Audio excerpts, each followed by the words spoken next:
Uy, Daniel Mars, yung ID na bian.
What is this contraption?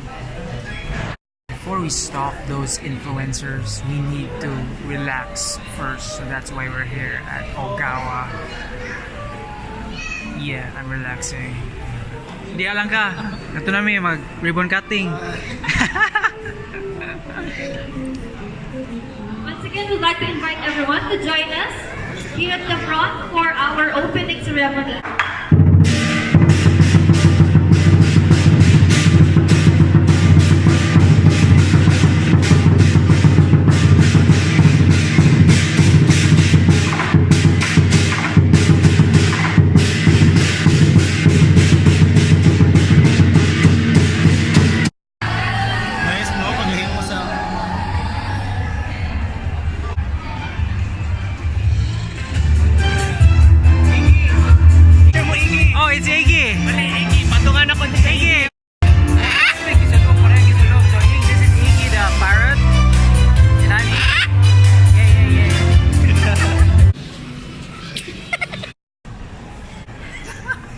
Uy, Daniel Mars, yung ID na bian.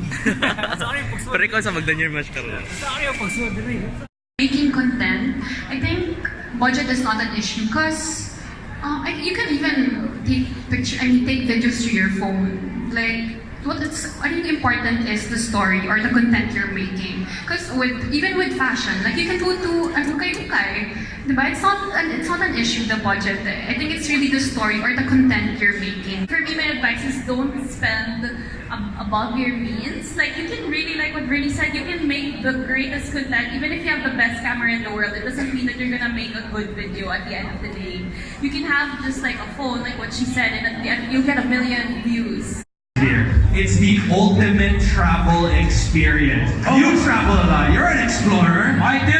And you know, when they told me about it, I was like, so yeah, okay, cool. Okay, I know what you mean. Because as you all know, Buy TV, one of the event partners, has been running a show called Buy Trips. And it's a show that takes its viewers, mate, to different parts of the world. Right. Like Australia could be one of them. Australia, but you know, there is one thing that's missing from the show right now.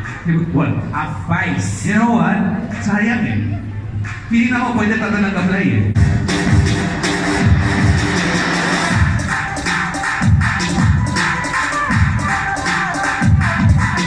Everyone here who our winner is, so we'd like to congratulate, ladies and gentlemen, CJ Estrada! This massive prize. Congratulations, man.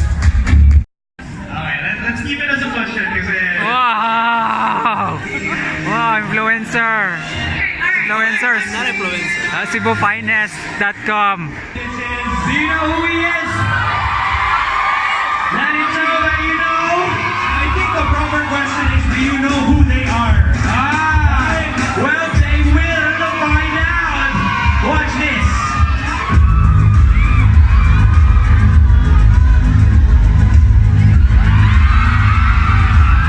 You know what? I know you're excited to see all of the other people, but I just want to bring out someone that I'm sure y'all want to see. And ladies and gentlemen, Wil Dasovich. What's up, party people? I'm Wil Dasovich. Let's go, baby! Alright,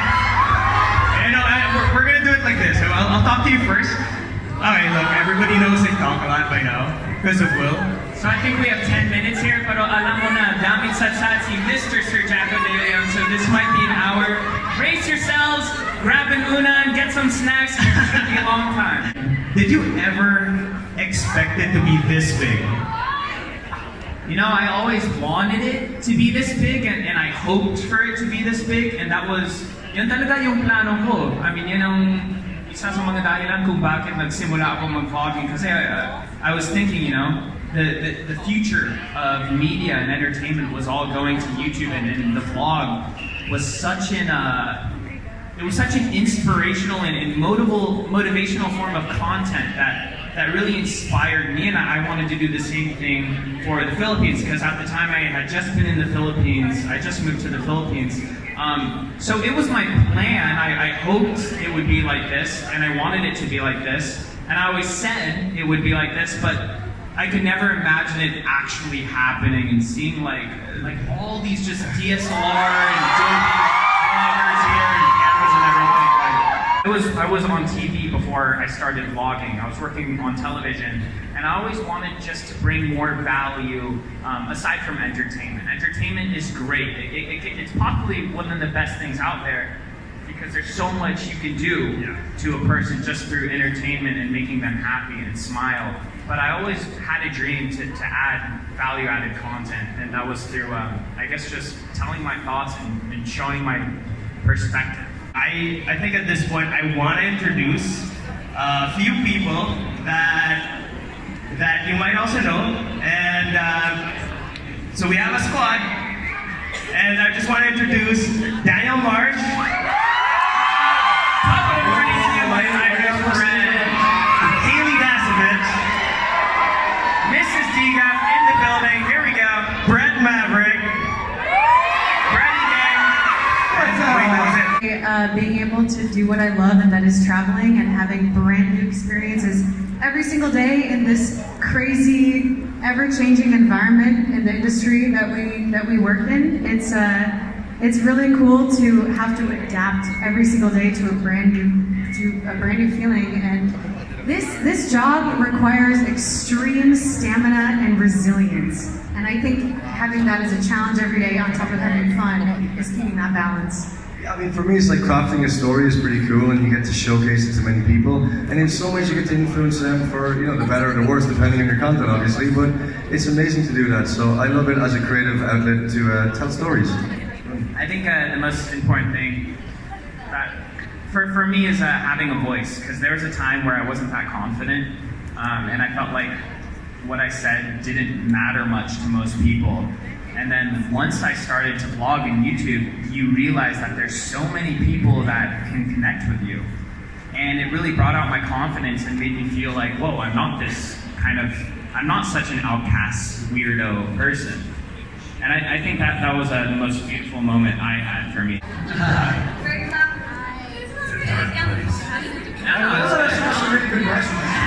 What else? Well, of course, the Dalagang Pilipina has to be caring. I-remind ka ba na take care mong health ba? Drink your water, bitch. Yes, gotta stay hydrated.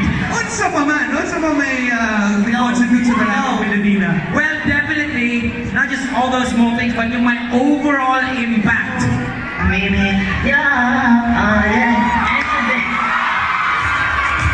I don't think we need an introduction anymore.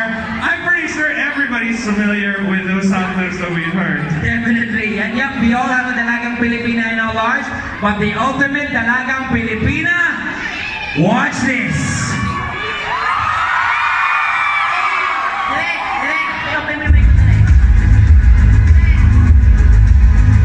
Please welcome on stage. It's your girl, Mimiyuuuh. Isang Pilipina din. Dalagang Pilipina din. Isang dalagang Pilipina. Dalagang Pilipina din. Isang dalagang Pilipina. Hi guys, it's your girl, Mimi.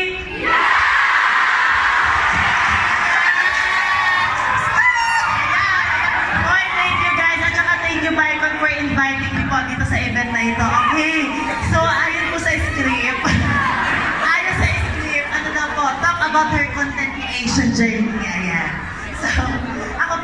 nagpa-vlog na po for almost 7 months na po. And sobrang nakakatuwa po kayo na patuloy po nanonood ng videos ko at nakakatuloy po subscribe sa akin. Opo, ayan. At ayun nga po, may mga kasama po tayo ngayon. Isa din po sa akin, apakaingay. Ay, nagpapaka ko dito. So, let's all welcome Sir Mikey Busto.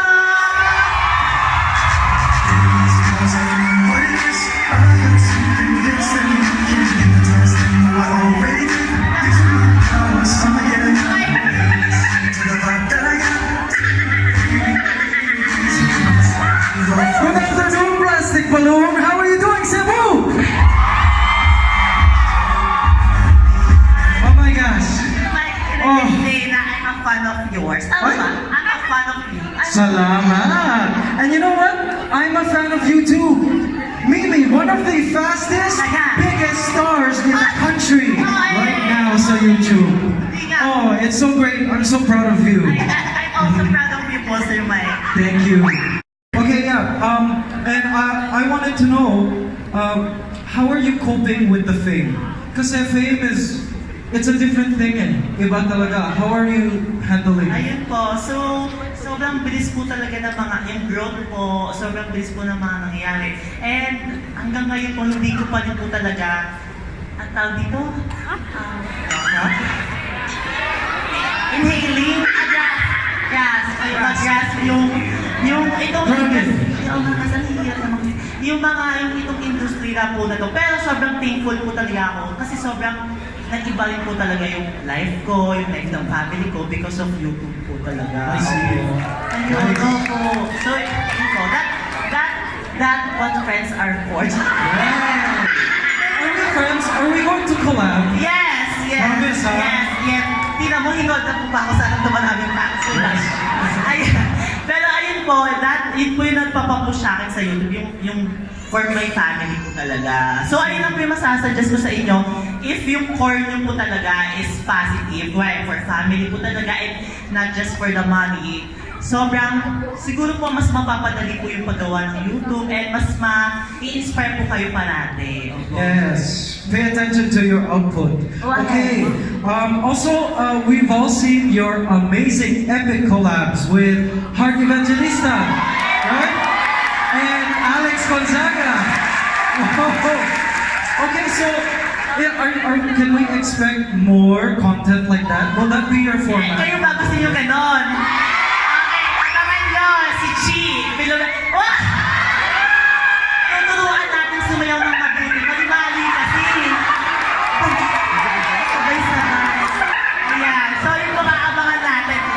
Ituturuan natin mga artista. DJ, let's do this. Oh, kung kayo kanina, walang ganito. May music. Tapos kapag may, ako lang kakanta.